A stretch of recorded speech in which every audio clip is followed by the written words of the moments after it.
Maharashtra news 24 मध्ये आपले स्वागत आहे. सोलापूर शहरात धक्कादायक प्रकार समोर येत आहे.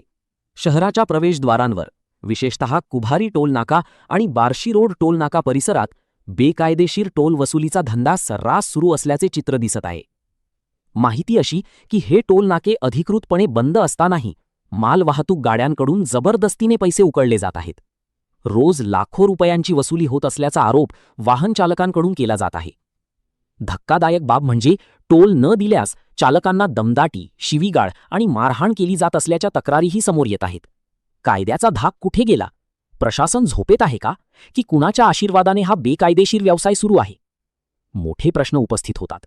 बंद असलेले टोल नाके पुन्हा कसे सुरू झाले? संबंधित अधिकारी याकडे दुर्लक्ष का करत आहेत? रोज लाखोची वसुली कोणाच्या खिशात जात आहे? सामान्य वाहनधारकांची लूट थांबवणार कोण?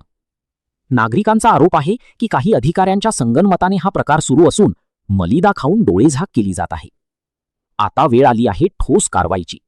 बेकायदेशीर टोल वसुली तात्काळ बंद झाली पाहिजे. दोषींवर कठोर कारवाई झाली पाहिजे. सामान्य वाहन चालकांचे कष्टाचे पैसे वाचवण्यासाठी प्रशासनाने तातडीने पावले उचलणे गरजेचे आहे. बघत रहा महाराष्ट्राचा नंबर 1 चॅनल, महाराष्ट्र न्यूज 24. धन्यवाद.